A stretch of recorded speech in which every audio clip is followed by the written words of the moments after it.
کریم۔ اما بعد، اعوذ باللہ من الشیطان الرجیم، بسم اللہ الرحمن الرحیم۔ وَإِذْ يَرْفَعُ إِبْرَاهِيمُ الْقَوَاعِدَ مِنَ الْبَيْتِ وَإِسْمَاعِيلُ رَبَّنَا تَقَبَّلْ مِنَّا إِنَّكَ أَنْتَ السَّمِيعُ الْعَلِيمُ رَبَّنَا وَاجْعَلْنَا مُسْلِمَيْنِ لَكَ وَمِنْ ذُرِّيَّتِنَا أُمَّةً مُسْلِمَةً لَكَ وَأَرِنَا مَنَاسِكَنَا وَتُبْ عَلَيْنَا إِنَّكَ أَنْتَ التَّوَّابُ الرَّحِيمُ رَبَّنَا وَابْعَثْ فِيهِمْ رَسُولًا مِّنْهُمْ يَتْلُو عَلَيْهِمْ آيَاتِكَ وَيُعَلِّمُهُمُ الْكِتَابَ وَالْحِكْمَةَ وَيُزَكِّيهِمْ إِنَّكَ أَنْتَ الْعَزِيزُ الْحَكِيمُ۔ صدق اللہ العظیم۔ گزشتہ آیات مبارکہ میں سیدنا حضرت ابراہیم علیہ السلام کا ذکر ہوا ہے۔ بنی اسرائیل اس کی دو جماعتیں ہیں، ایک یہودی اور دوسری عیسائی، اور یہ دونوں اپنے آپ کو ابراہیم علیہ السلام کی طرف منسوب کرتے ہیں اور اپنے آپ کو ابراہیم علیہ السلام کا جانشین اور وارث قرار دیتے ہیں۔ قرآن مقدس نے حضرت ابراہیم علیہ السلام کی تعلیمات اور ان کی جدوجہد اور کردار کا یہاں تذکرہ کیا ہے اور ان کی تعلیمات کو بیان کیا ہے، اور اس بات کو بھی بیان کیا ہے کہ اصل ابراہیم علیہ السلام کے اب جانشین اور وارث جناب رسول اللہ صلی اللہ علیہ وسلم کی ذات گرامی ہے۔ حضرت ابراہیم علیہ السلام وہی اولو العزم پیغمبر ہیں کہ جنہوں نے انسانیت کے لیے بنیادی اصول، ضابطے اور قاعدے مقرر کیے، دین حنیفیت کی بنیاد رکھی، اور انہوں نے انسانیت کی تعلیم کے لیے اللہ کا عظیم گھر بیت اللہ بطور مرکز کے اپنے بیٹے اسماعیل علیہ السلام کے ساتھ مل کر بنایا۔ اسی کا آج کی آیات مبارکہ میں بھی بیان ہے کہ حضرت ابراہیم اپنے بیٹے اسماعیل علیہ السلام کے ساتھ جب مل کر بیت اللہ کی بنیادیں اٹھا رہے تھے۔ بیت اللہ کی تعمیر سب سے پہلے حضرت آدم علیہ السلام نے کی تھی، اور حضرت آدم علیہ السلام سے لے کر ابراہیم علیہ السلام تک تمام انبیاء علیہ السلام اس جگہ کی عزت کرتے رہے ہیں، احترام ان کے دلوں میں موجود رہا ہے، طواف کرتے رہے ہیں، اور اسی طرح حضرت ابراہیم علیہ السلام کے بعد میں آنے والے تو تمام انبیاء علیہ السلام در حقیقت انہی کی اولاد میں سے ہوئے ہیں۔ بنی اسرائیل کے انبیاء ہوں یا بنی اسماعیل میں سے جناب رسول اللہ صلی اللہ علیہ وسلم کی ذات گرامی، وہ سب ابراہیم علیہ السلام کی اولاد میں سے تھے، اور انہوں نے اسی بیت اللہ کی عظمت اور اس کے طواف اور اس کے احترام کی بات کی ہے۔ حضرت اسماعیل علیہ السلام کو جب حضرت ابراہیم علیہ السلام نے اس وادی غیر ذی زرع میں آ کر آباد کیا، وہ تفصیلی واقعہ احادیث مبارکہ میں آتا ہے کہ اللہ کے حکم پر جب حضرت ابراہیم علیہ السلام اپنی زوجہ محترمہ حضرت ہاجرہ کو اور اپنے بیٹے حضرت اسماعیل کو یہاں جنگل بیابان میں چند ایک کھجورے اور مشکیزے کے ساتھ، چھوٹا سا مشکیزہ پانی کا تھا، اس کے ساتھ چھوڑ کر واپس لوٹنے لگے، تو ان کی اہلیہ بار بار یہی سوال کرتی ہے کہ یہاں جنگل بیابان میں کن کے رحم و کرم پر ہم کو چھوڑ کر جا رہے ہیں؟ حضرت ابراہیم علیہ السلام کوئی جواب نہیں دیتے۔ آخر چوتھی مرتبہ جب حضرت ہاجرہ یہ پوچھتی ہیں کہ یہ کیا سب اللہ کے حکم سے آپ کر رہے ہیں،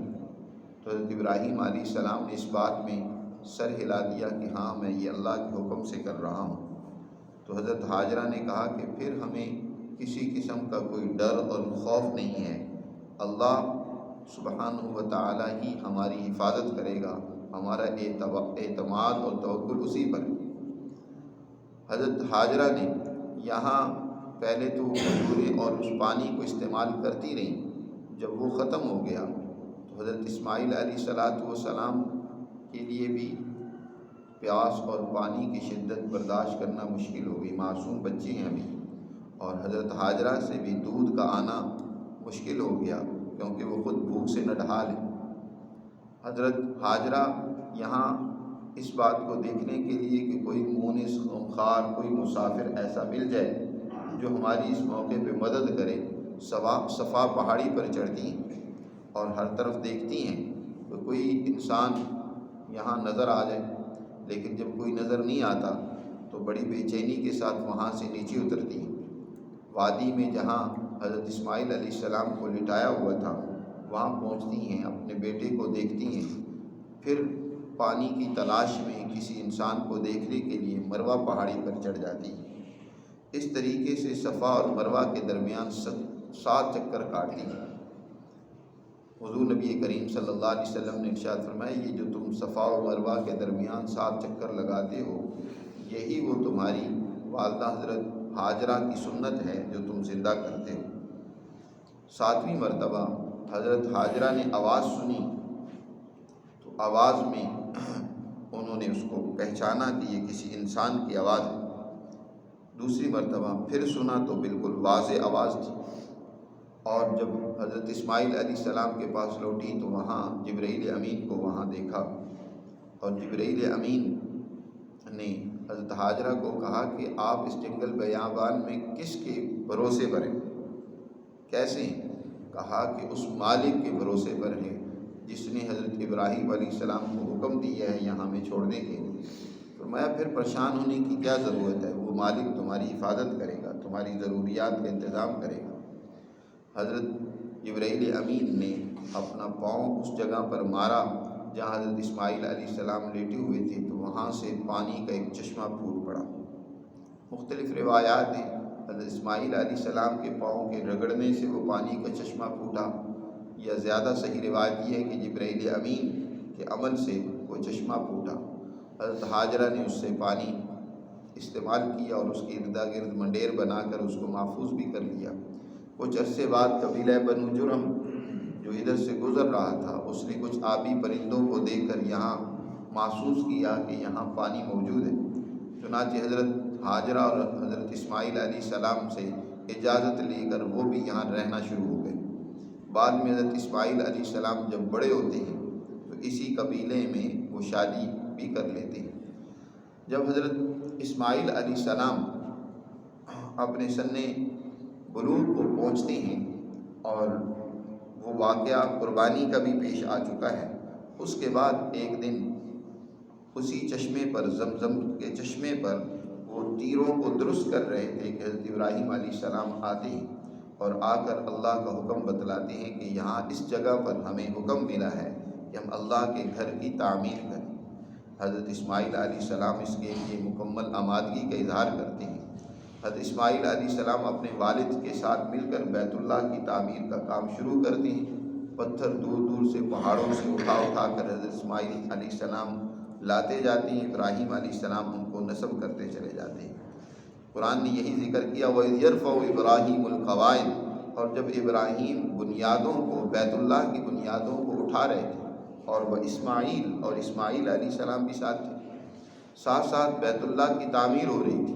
اور ساتھ اللہ سے اس کی قبولیت کی دعا بھی کی جا رہی تھی کہ یا اللہ ہمارے اس عمل کو اپنے دربار میں درجہ قبولیت عطا فرما، ربنا تقبل منا، اے ہمارے پروردگار ہماری طرف سے اس کو قبول فرما دی۔ تقبل تفاعل کے وزن پر ہے کہ یا اللہ ہمارا یہ عمل اس درجے کا تو نہیں ہے، اس میں کمزوری اور نقص ہو جا سکتی ہے کہ آپ نے جیسے ہمیں حکم دیا ہم ویسے پوری کی پوری تعمیر کریں، بس تم محض اپنی مہربانی سے اس کو ہم سے قبول فرما لیں۔ عمل وہی در حقیقت معتبر ہے جو اللہ کے ہاں مقبول ہو جائے، اور اللہ کے ہاں قبولیت کی بنیاد اخلاص، للہیت اور سچائی۔ اس لیے آگے فرمایا انک انت السمیع العلیم، بے شک آپ سب کچھ سننے والے اور سب کچھ جاننے والے ہیں۔ اور اس کے ساتھ ساتھ دوسری دعا کرتے ہیں کہ ربنا وجعلنا مسلمین لک، اے ہمارے پروردگار ہمیں اپنا حکم پورا کرنے والا بنا، اپنا فرما بردار بھی بنا، مسلمین لک، جو تیرا حکم ہمیں ملے ہم اس حکم کی تعمیل کریں، ہمیں مسلمان اور اپنا فرما بردار بندہ بنا کہ ہم تیری اطاعت کریں، اور صرف یہ نہیں کہ ہم ہی تیری فرما برداری کریں، بلکہ فرمایا وَمِن ذُرِّيَّتِنَا أُمَّةً مُسْلِمَةً لَكَ، ہماری اولاد میں سے بھی ایک ایسی جماعت پیدا فرما جو تیری فرما برداری کرنے والی ہو، تیری حکم کی اطاعت کرنے والی ہو۔ یاد رکھیں، انسان کو اپنی اولاد کے حوالے سے یہ فکر رکھنا کہ میری اولاد، میری نسل راہ ہدایت پر رہے، سچائی پر رہے، اللہ کے احکامات کی اطاعت کرے، یہ ہر ماں باپ کی ذمہ داری ہے۔ حضرت ابراہیم علیہ السلام یہاں بھی دعا کرتے ہیں، بیت اللہ کو تعمیر کر رہے ہیں، یعنی کوئی بھی اللہ کے گھر کی خدمت کرتے ہوئے انسان جو دعا کرتا ہے تو اللہ اس کو قبول فرماتے ہیں۔ یہی وجہ ہے کہ مسجد میں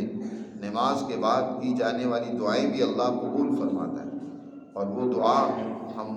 ہر نماز میں مانگتے ہیں۔ یہ دعا در حقیقت وہی ابراہیم علیہ السلام کی تعلیم فرمودہ دعا ہے۔ رب اجعلنی مقیم الصلاۃ ومن ذریتی، اے اللہ مجھے بھی نماز کو قائم کرنے والا بنا اور میری اولاد کو بھی، ومن ذریتی۔ تو یہاں بھی حضرت ابراہیم علیہ السلام اپنی اولاد کے لیے دعا کرتے ہیں کہ ومن ذریتنا امۃ مسلمۃ لک، اے اللہ ہماری اولاد میں سے بھی ایسی ایک جماعت پیدا فرما جو تیری حکم کی اطاعت کرنے والی ہو، تیرے حکم کو پورا کرنے والی ہو۔ وَأَرِنَا مَنَاسِكَنَا، اور ہمیں اپنی مناسک بھی سکھلا دے۔ مناسک منسک کی جمع ہے، احکامات حج کو کہا جاتا ہے۔ اللہ کا گھر بن رہا ہے،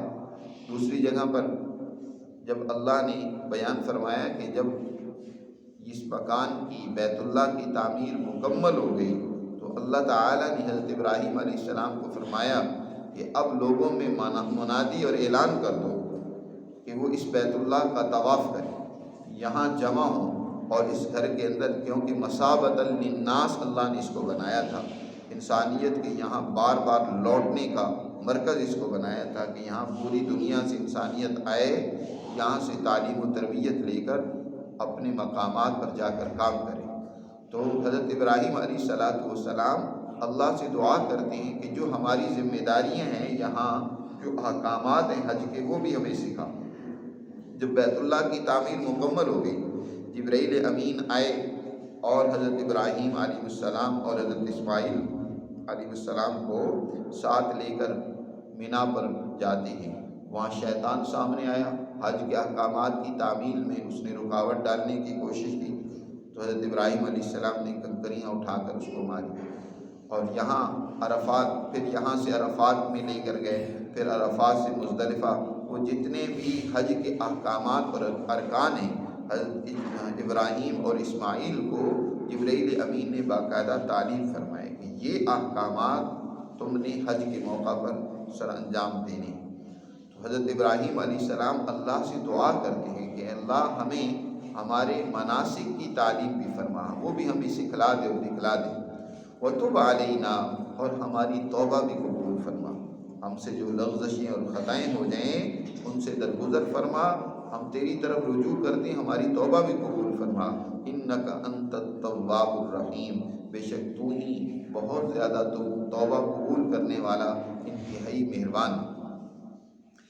مزید حضرت ابراہیم علیہ السلام بیت اللہ کی تعمیر کر رہے ہیں، اپنی اولاد میں سے ایسی جماعت کی اللہ سے دعا کر رہے ہیں جو اللہ کے حکم کی فرما برداری کرنے والی ہو، اور ساتھ ہی ایک عظیم رسول کی بھی دعا کرتے ہیں جو ان کی رہنمائی کرے، انہیں اللہ کی احکامات کی تعلیم دے۔ چنانچہ حضرت ابراہیم علیہ السلام دعا کرتے ہوئے کہتے ہیں ربنا، اے ہمارے پروردگار، وابعث فیہم رسولا، بھیج دیجئے ان میں رسول، منہم انہی میں سے۔ رسولاً کے آخر میں جو تنوین ہے یہ در حقیقت تنوین تعظیم کہلاتی ہے، رسولاً عظیماً، یعنی ایک عظیم رسول بھیج دیجئے، اور فرمایا ساتھ یہ کہ منہم، جو انہی میں سے ہو۔ یاد رکھیں انبیاء علیہ السلام اللہ سبحانہ و تعالیٰ انہی قوموں میں مبعوث فرماتے ہیں جس قوم کی ہدایت مطلوب ہوتی ہے۔ نبی کریم صلی اللہ علیہ وسلم کی 2 بعثتیں، حضرت الامام شاہ ولی اللہ رحمۃ اللہ علیہ فرماتے ہیں کہ آپ کی 2 بعثتیں تھیں۔ سب سے پہلی بعثت وہ آپ صلی اللہ علیہ وسلم کی قومی تھی کہ آپ اپنی قوم کی تعلیم و تربیت کے لیے مبعوث ہوئے۔ پھر دوسری بعثت آپ صلی اللہ علیہ وسلم کی اپنی اس جماعت کے ساتھ ساری انسانیت کے لیے تھی، جس میں ساری انسانیت کی رہنمائی مقصود تھی۔ قل یا ایھا الناس انی رسول اللہ الیکم جمیعا، اس دوسری بعثت کا بیان اس کے اندر ہے۔ پہلی بعثت کا بیان اس کے اندر ہے کہ اللہ ان میں عظیم رسول بھیجیے، منہم جو انہی میں سے ہو۔ باہر سے آنے والا کوئی معلم، کوئی رسول اور مربی، وہ ضروری نہیں اس قوم کے مزاج کو، ان کے مسائل کو، کماح کو سمجھ سکے۔ جو انہی میں سے ہوگا، اس قوم سے ہی تعلق رکھے گا، وہ ان کی زبان کو بھی جانتا ہوگا، ان کے مسائل کو بھی جانتا ہوگا، ان کی ضروریات سے بھی آگاہ اور واقف ہوگا۔ اس لیے حضرت ابراہیم علیہ السلام نے دعا کی کہ یا اللہ اسی امت میں سے، یعنی اس جو ومن ذریتنا امۃ مسلمۃ لک، جو پیچھے دعا کی تھی کہ اللہ میری اولاد میں ایک ایسی جماعت پیدا فرما جو تیرے حکم کی فرما برداری کرے، انہی میں سے ایک عظیم رسول بھی بھیج دیجیے۔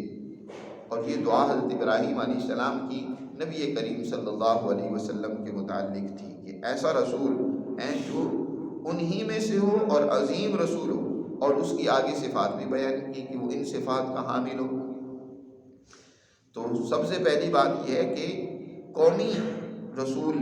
جو اپنی قوم کی تعلیم و تربیت کرے، یہ سب سے پہلی اور بنیادی ذمہ داری ہوتی ہے۔ جیسے نبی پاک صلی اللہ علیہ وسلم نے سب سے پہلے اپنی قوم کو تعلیم و تربیت دی۔ ہمارے ہاں عجیب حال ہے، اپنی قوم کو تو تعلیم و تربیت دیتے نہیں، دنیا بھر میں تعلیم و تربیت کے لیے رواں ہو جاتے ہیں، چل پڑتے ہیں۔ اپنی قوم میں ظلمت، اپنی قوم میں ظلم، فساد، بربریت، بدامنی، جہالت، یہاں غربت، ہر طرح کے جرائم موجود ہیں، دنیا بھر میں جہاد کرنے چل پڑتے ہیں، دوسری قوموں کو فتح کرنے چل پڑتے ہیں۔ یاد رکھو یہ طریقہ کار اسوہ نبی کے خلاف ہے۔ سب سے پہلے ضروری یہ ہے کہ تم اپنی قوم کی حالت کو سدھارو، اپنی قوم میں عدل پیدا کرو، قوم کے اندر ان کے مسائل کو حل کرو، ان کو تعلیم دو، ان میں شعور پیدا کرو، ان کے اندر نظم و نسق پیدا کرو، ان کی غربت کو مٹاؤ۔ قوم کی تربیت تو ہو نہیں، قوم تو اس طرح جہالت اور خرابی میں مبتلا ہو، دنیا کو تم احکامات سکھلانے چل پڑو، دنیا کو تم فتح کرنے چل پڑو۔ یہ طریقہ در حقیقت نبی کریم صلی اللہ علیہ وسلم کا تعلیم فرمودہ نہیں ہے۔ آپ صلی اللہ علیہ وسلم نے سب سے پہلے قومی انقلاب پیدا کیا، آپ نے اپنی قوم کو پہلے تعلیم دی۔ عرب کے اندر سب سے پہلے انقلاب آیا، جب مکہ فتح ہو گیا تو اس کے بعد پھر آپ صلی اللہ علیہ وسلم نے دوسری قوموں کا رخ کیا، دوسری قوموں کی طرف، اور پھر اپنی جماعت کو فرمایا انما بعثتم میسرین، اب تمہاری ذمہ داری ہے کہ تم دوسروں کے اندر آسانیاں پیدا کرو، دوسروں تک یہ پیغام لے کر جاؤ۔ اب وہ جماعت جس کو آپ نے تیار کر دیا اپنی قوم میں سے، وہ آگے کیسر و کسریٰ کی طاقتوں کو توڑتے ہیں اور ان کے ظلم کو ختم کرتے ہیں، اور پھر دنیا میں دین اسلام کو غالب کرتے ہیں۔ تو آپ صلی اللہ علیہ وسلم کے لیے حضرت ابراہیم دعا کرتے ہیں کہ رسول ہوں اور انہی میں سے ہوں۔ یتلو علیہم آیاتہ، سب سے پہلے تو رسول کی استدعا کی، دعا کی کہ یا اللہ انہی میں سے رسول بھیجو۔ یاد رکھو کوئی بھی تعلیم خود سے براہ راست اللہ سے نہیں حاصل کی جا سکتی، اس کے لیے اللہ کا کوئی رسول نمائندہ ہونا ضروری ہے۔ آپ قرآن مقدس کو بھی سمجھنا چاہتے ہیں تو اس کے لیے کسی معلم کا ہونا ضروری ہے جس کی رہنمائی میں آپ کتاب مقدس کو سمجھیں۔ اس لیے حضرت ابراہیم علیہ السلام اس عظیم رسول کی سب سے پہلے درخواست کرتے ہیں کہ اللہ ان کو بھیج۔ اس کے بعد فرمایا کہ وہ رسول کیا کرے، یتلو علیہم آیات، ان کے اوپر تیرے احکامات ان کی تلاوت کریں، ان کو پڑھ کر سنائیں۔ اللہ کے احکامات کی تلاوت کرنا یعنی ان کو دوسروں کو سکھلانا، یہ سب سے پہلا اور بنیادی آپ صلی اللہ علیہ وسلم کا فرض تھا کہ اللہ کے احکامات، اللہ کی آیات ان کی تلاوت کریں، ان کو پڑھ کر سنائیں۔ دوسرا یہ کہ جب آیت آپ نے کوئی حکم اور قانون آپ نے یاد کر لیا تو اب اس کا معنی اور مفہوم بھی آپ کو معلوم ہونا چاہیے کہ اللہ تعالیٰ اس حکم میں کیا فرماتے ہیں، کیا اس میں تعلیم دیتے ہیں۔ تو اس لیے دوسرا حکم یہ دیا، دوسری دعا یہ کی کہ وَيُعَلِّمُهُمُ الْكِتَابَ، کہ وہ ان کو کتاب کی تعلیم بھی دے، ان کے معانی بھی بیان کرے، ان کو سمجھائے بھی۔ کہ اس کا معنی یہ ہے، اس کا مفہوم اس آیت کا یہ ہے، اس حکم کا مطلب یہ ہے۔ اور ایک تعلیم ہے نظری حوالے سے کہ آپ نظری طور پر، علمی طور پر قاعدے اور ضابطے سمجھا دیں کہ بھائی نماز پڑھنی ہے تو اس سے پہلے وضو کرنا ہے، نماز پڑھنی ہے تو اس کے یہ فرائض اور ارکان ہیں، اور اس طرح قبلہ رخ ہونا ہے، اس کے لیے شرائط یہ ہیں، اس کے ارکان اور فرائض یہ ہیں، وہ پوری تفصیلات بیان کر دیں مثال کے طور پر۔ اور دوسرا یہ حکمت کہ عملی نمونہ بھی اس کا پیش کریں۔ نبی کریم صلی اللہ علیہ وسلم نے صرف کوئی حکم دیا ہی نہیں، سمجھایا ہی نہیں، بلکہ ہر حکم کو عملاً کر کے بھی بتلایا، اس کو حکمت کہا جاتا ہے۔ جیسے نبی کریم صلی اللہ علیہ وسلم نے نماز پڑھی تو نماز پڑھنے کے بعد فرمایا صلوا کما رأیتمونی، ویسے نماز پڑھو جیسے مجھے نماز پڑھتے ہوئے دیکھ رہے ہو۔ آپ صلی اللہ علیہ وسلم نے ایک مرتبہ وضو کیا اور فرمایا ھذا وضوء لا يقبل اللہ تعالی صلاۃ، یہ وضو وہ ہے جس کے بغیر نماز قبول نہیں ہوتی۔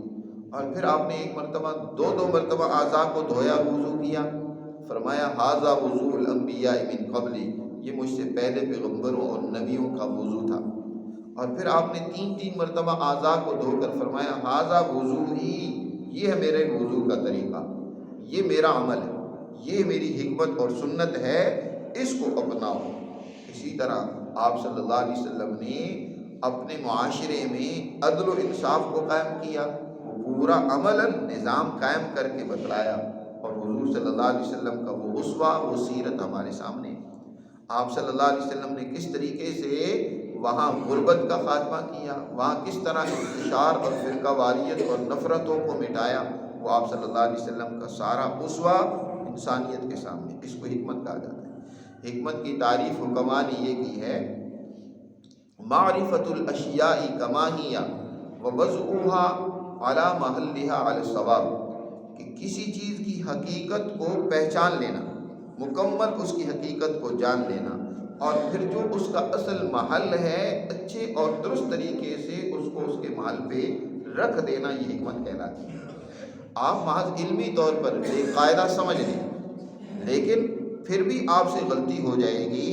جب تک عملی طور پر اس قاعدے کا کوئی نمونہ آپ کے سامنے نہیں ہوگا کہ اس قاعدے کو فٹ کیسے کرنا ہے۔ مثال کے طور پر سمجھیں، جیسے قرآن مجید کی آیت مبارکہ نازل ہوئی کہ جس میں اللہ تعالیٰ نے ارشاد فرمایا کلوا واشربوا حتی یتبین لکم الخیط الابیض من الخیط الاسود من الفجر، تم کھاتے پیتے رہو یہاں تک کہ سفید دھاگا سیاہ دھاگے سے ممتاز اور الگ نہ ہو جائے۔ حضرت عدی بن حاتم رضی اللہ تعالیٰ عنہ نے آیت سنی، اب عربی داں ہیں، اس کا معنی بھی سمجھتے ہیں۔ اب انہوں نے ایسا کیا کہ سوت کے 2 دھاگے لے لیے اور ان کو اپنے سرہانے کے نیچے رکھ لیا، رات کو کھاتے پیتے رہتے ہیں اور ان کو دیکھتے ہیں الگ نظر آتے ہیں یا نہیں۔ ظاہر ہے صبح سحری کا وقت جب ختم ہوتا ہے اس وقت تو اندھیرا ہوتا ہے، الگ تو نظر نہیں آتے جب تک کہ اچھی طرح کچھ روشنی نظر نہ آ جائے، تو وہ سحری کے بعد بھی کھاتے پیتے رہتے ہیں۔ اسی طریقے سے وہ روزہ رکھ رہے ہیں۔ کسی نے یہ بات حضرت نبی کریم صلی اللہ علیہ وسلم کو بیان کر دی کہ عدی تو یوں روزہ رکھتے۔ آپ صلی اللہ علیہ وسلم نے حضرت عدی کو بلا کر پوچھا کہ کیسے روزہ رکھتے ہو؟ انہوں نے کہا استدلال کرتے ہوئے کہ اللہ نے فرمایا کھاتے پیتے رہو یہاں تک کہ سفید دھاگا سیاہ دھاگے سے الگ نہ ہو جائے۔ آپ صلی اللہ علیہ وسلم نے حضرت عدی سے فرمایا ان لوسادتک لعریس، اے عدی تیرا تو تکیہ بڑا لمبا چوڑا ہے کہ اس کے نیچے اللہ کے سیاہ اور سفید دھاگے آ گئے۔ یہ سفید دھاگے سے مراد، یہ سیاہ اور سفید دھاگے سے یہ سوت کے دھاگے مراد نہیں ہیں، بلکہ سفید دھاگے سے مراد صبح صادق کی روشنی ہے اور سیاہ دھاگے سے مراد رات کی تاریکی ہے۔ اب حضرت علی رضی اللہ تعالی عنہ کو قرآن مجید کا معنی معلوم ہے، آیت کا مطلب وہ جانتے ہیں، اس کے معانی کو سمجھتے ہیں، انہوں نے معنی کے اعتبار سے درست مطلب لیا،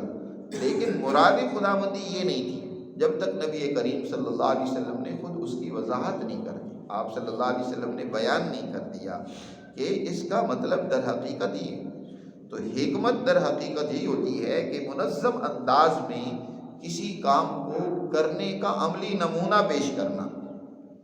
اگر صرف یہ کہہ دیا جاتا کہ تم عدل کرو، تو اب اس عدل کا عملی نمونہ کوئی قائم کر سکتا تھا، کوئی قائم کر سکتا تھا؟ آپ صلی اللہ علیہ وسلم نے عدل کامل عملاً کر کے دکھلا دیا کہ کیسے عدل کرنا ہے، کہ فرمایا میری بیٹی بھی اگر غلطی کرتی ہے تو وہ بھی سزا سے نہیں بچ سکتی جی، کوئی طاقتور کیسے ہی کوئی کیوں نہ ہو وہ قانون کے دائرے سے باہر نہیں ہے۔ آپ صلی اللہ علیہ وسلم نے عملاً عدل کر کے اپنے معاشرے کے اندر امت کو دکھلا دیا۔ اسی طرح ہر عمل کو آپ صلی اللہ علیہ وسلم نے، اسی کو سنت کہا جاتا ہے کہ آپ نے ہر عمل کر کے جو بتلایا ہے یہی سنت ہے۔ ایک حدیث ہوتی ہے یاد رکھو، اور ایک سنت ہے، دونوں میں فرق ہے۔ سنت الطریقۃ المسلوکہ،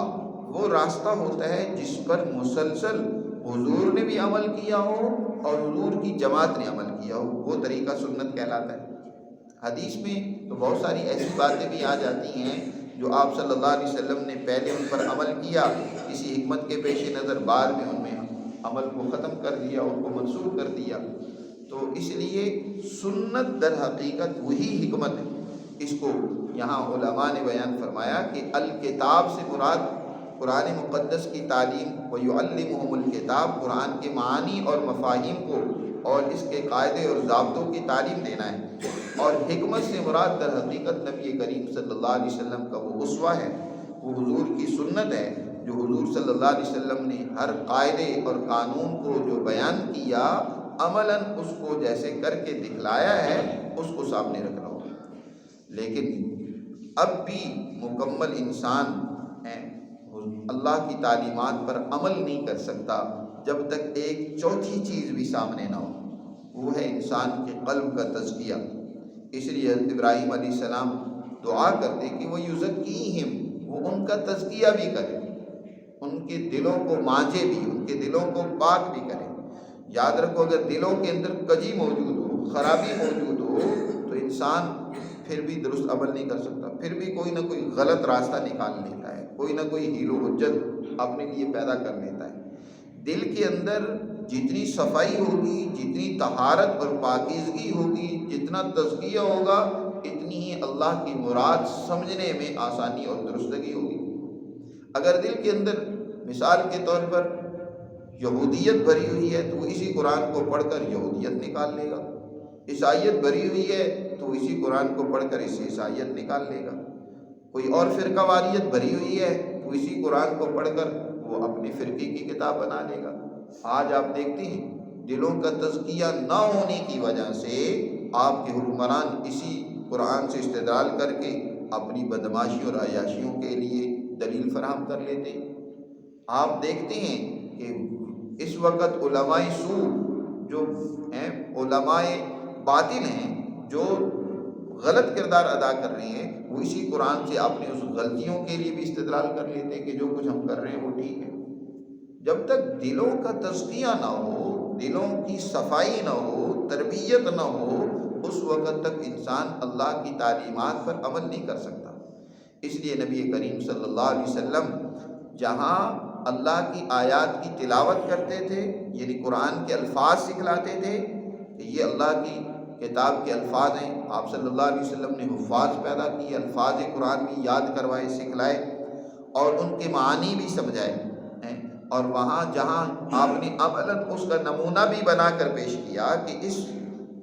اللہ کے حکم پر اس طرح عمل کرنا ہے، وہاں آپ نے اپنی اس جماعت کی تربیت بھی کی ہے، اس کا تزکیہ بھی کی ہے، ان کے اعمال کی نگرانی بھی کی ہے۔ ایک موقع پر نبی کریم صلی اللہ علیہ وسلم رات کو مدینہ کا چکر کاٹ رہے ہیں، طواف کر رہے ہیں، لوگوں کی حالات کو دیکھ رہے ہیں۔ حضرت عمر فاروق رضی اللہ تعالیٰ عنہ کے گھر سے ابھی دور ہیں تو قرآن پڑھنے کی آواز آ رہی ہے، ابھی دور ہے،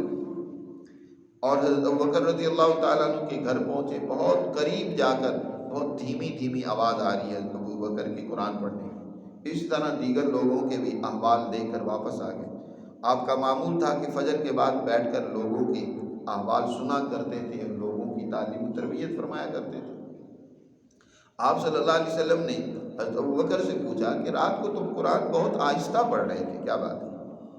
اب یہ ان سے سوال کیا تاکہ ان کے اندر کی حقیقت سامنے آئے۔ حضرت ابوبکر نے اپنے مزاج کے مطابق جواب دیا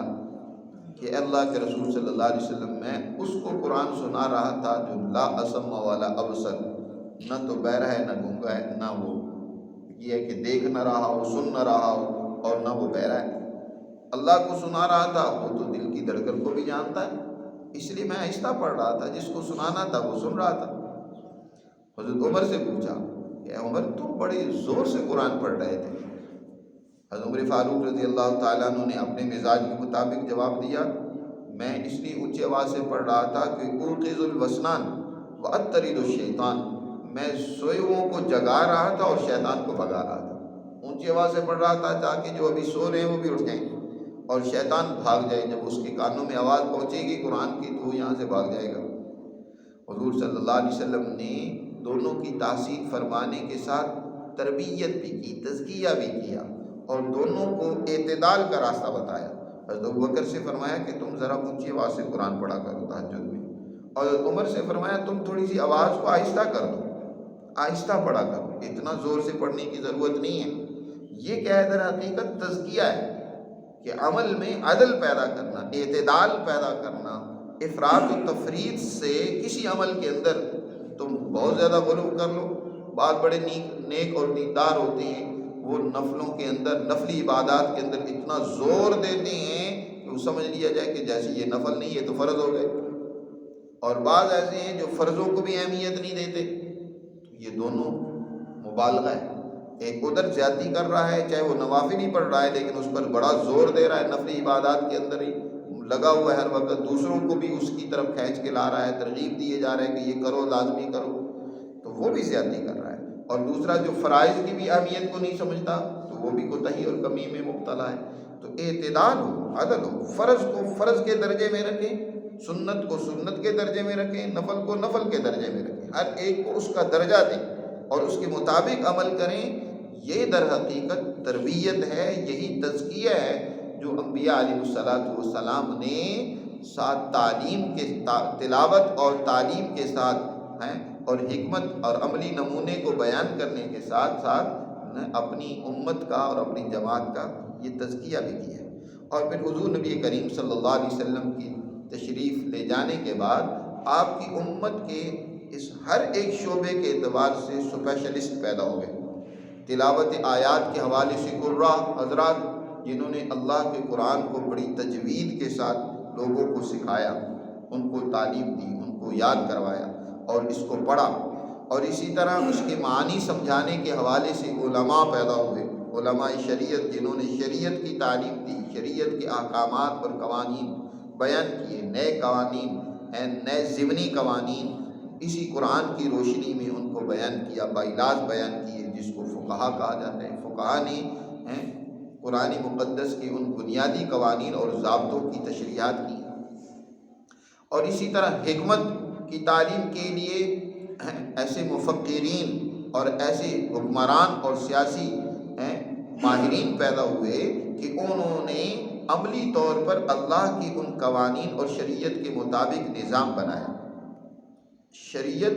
کو سامنے رکھتے ہوئے عملی نظام بنانا اور ایک منظم انداز سے اپنے معاشرے کی تشکیل کرنا کہ ہر ایک اپنی ذمہ داریاں احسن طریقے سے سر انجام دے، یہ سیاسی لوگوں کی ذمہ داری ہوتی ہے۔ اس کو سیاست سے تعبیر کرنا چاہیے۔ سیاست بدمعاشی کا نام نہیں ہے، سیاست مفاد پرستی اور اپنے طبقاتی مفادات حاصل کرنے، لوٹ مار کرنے کا نام نہیں۔ سیاست در حقیقت تنظیم اور حکمت کا نام ہے کہ حکمت کے اصول پر اپنی قوم کو منظم کرنا، ان سے ایک عمل جو ان کی بہتری اور ترقی کے لیے ہو، ایک ترتیب سے ان سے کروانا، اس کو حکمت کہا جاتا ہے، جس کی تعلیم نبی کریم صلی اللہ علیہ وسلم نے دی۔ اور آپ صلی اللہ علیہ وسلم کے بعد امت میں ایسے بڑے بڑے حکمران پیدا ہوئے جنہوں نے حضرت ابوبکر ہیں، حضرت عمر ہیں، حضرت عثمان، حضرت علی، حضرت معاویہ، اور اسی طرح بعد میں بنو امیہ کے حکمران ہیں، خلیفہ ولید بن عبد الملک ہیں، عمر بن عبد العزیز ہیں، اور اسی طرح پھر بنو عباس کے حکمران ہیں، خلیفہ ہارون الرشید ہیں۔ اس طریقے سے بنو عباس، اس کے بعد بنو عثمان، جنہوں نے دنیا میں عدل و انصاف کے نظام کو قائم کیا، یہ حکمت کے اصول پر ہے۔ اور چوتھی چیز تزکیہ اور تربیت کے لیے علمائی طریقت صوفیاء کرام، بزرگان دین، جنہوں نے انسانی قلوب کا تزکیہ کیا اور ان کی تربیت کی، ان کے دلوں کو مانجا اور ان کے اندر اللہ کی محبت اور اس کے کلام کی اہمیت و عظمت پیدا کی۔ تو یہ تزکیہ اور تربیت جو علماء طریقت یا بزرگان دین، یہ صوفیاء کرام جنہوں نے ہمیشہ، آپ ماضی کے اندر دیکھیں کہ بڑے بڑے صوفیاء پیدا ہوئے، حضرت جنید بغدادی سے لے کر، اور دیکھیں حضرت پیرانی پیر شیخ عبد القادر جیلانی ہیں، مجدد الفسانی ہیں، یہ بڑے بڑے اولیاء کرام، حضرت الامام شاہ ولی اللہ رحمۃ اللہ علیہ ہیں، بڑے بڑے بزرگان دین ہوئے جنہوں نے تربیت کی، دلوں کا تزکیہ کیا۔ ایک طرف جو ہے اللہ کے احکامات شریعت کی صورت میں بیان کیے، اور دوسری طرف حکماء امت نے یا سیاسی حکمرانوں نے ان کا ایک عملی نظام کیا، ساتھ ساتھ جو ہے وقت کے صوفیاء کرام نے تربیت کی، دلوں کو مانجا۔ یہ جب تینوں چیزیں آپس میں ملتی ہیں تو تب ایک منظم دین اسلام انسان کے سامنے آتا ہے۔ جب ان کو ایک دوسرے سے جدا کر دیا جائے، الگ کر دیا جائے، تو یاد رکھو اس کے نتیجے میں دین کا شرازہ بکھر جاتا ہے۔ آج افسوس یہ ہے کہ تلاوت آیات کرنے والے یا اس کے معانی کو سمجھنے والے، اس کی کتاب کی تعلیم دینے والے وہ الگ چل رہے ہیں، شریعت الگ کر دی، اور اسی طرح جو ہے حکمت اور سیاست جو ہے وہ الگ کر رہے ہیں۔ وہ کہتے ہیں کہ جناب ان علماء کا، دینداروں کا سیاست سے کیا تعلق ہے، دین کا سیاست سے کیا تعلق ہے؟ وہ اپنی مرضی اور بدماشی کی سیاست کرتے ہیں۔ اور تربیت کرنے والے صوفیاء کرام جو ہیں انہوں نے اس وقت الگ ہی ایک سلسلہ قائم کر رکھا ہے، اور انہوں نے مزاروں کے نام پر الگ ایک کھانے پینے کا چکر بنا لیا۔ تو یہ آج الگ الگ دھندے بن گئے ہیں، کاروبار بن گئے ہیں۔ ان کو منظم کر کے حضرت ابراہیم علیہ السلام اللہ سے دعا کرتے ہیں کہ یا اللہ انہی میں سے ایک عظیم رسول بھیجیے جو یہ چاروں کام کرے، یتلو علیہم آیاتک، ان کے اوپر تیری آیات انہیں پڑھ کر سنائے، انہیں کتاب کی تعلیم دے، حکمت کی تعلیم دے، اور ان کی تربیت بھی کرے، ان کا تزکیہ بھی کرے۔ انک انت العزیز الحکیم، ساتھ یہ صفت بیان کی کہ بے شک تو غالب ہے، تیرے لیے کوئی مشکل نہیں ہے، تو ہر کام کر سکتا ہے، اور الحکیم، تو بڑی حکمت و دانائی کا مالک ہے۔ تو اے اللہ تو ہماری اس دعا کو قبول فرما، اور اپنی حکمت کے پیش نظر یہ دعا قبول فرما، اور اس طرح کے عظیم رسول کو بھیج دے۔ چنانچہ حضور صلی اللہ علیہ وسلم ارشاد فرماتے ہیں کہ میں اپنے والد ابراہیم کی دعا کا ثمر اور نتیجہ ہوں۔ یہی دعا جو حضرت ابراہیم نے کی تھی، اللہ نے جناب رسول اللہ صلی اللہ علیہ وسلم کی صورت میں وہ پوری فرمائی۔ یہ حضور صلی اللہ علیہ وسلم حضرت ابراہیم کی اولاد ہی میں سے، اور یہ چاروں کام اور ذمہ داریاں حضور نے احسن طریقے سے سر انجام دی۔ آج امت کی ذمہ داری ہے کہ حضور صلی اللہ علیہ وسلم کی اس تعلیم و تربیت کے مکمل نظام کو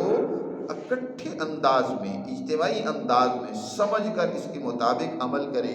تاکہ دنیا کی اور آخرت کی بھی کامیابی حاصل کی جا سکے۔ اللہ ہم سب کو اس کی توفیق عطا فرمائے۔ وما علینا الا البلاغ۔